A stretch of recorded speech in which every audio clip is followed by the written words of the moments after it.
అది కాదు వస్తాయి కంటికి అద్దాలు.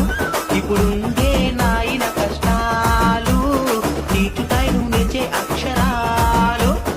వస్తాను వస్తాను వస్తాను స్కూల్కి వస్తాను.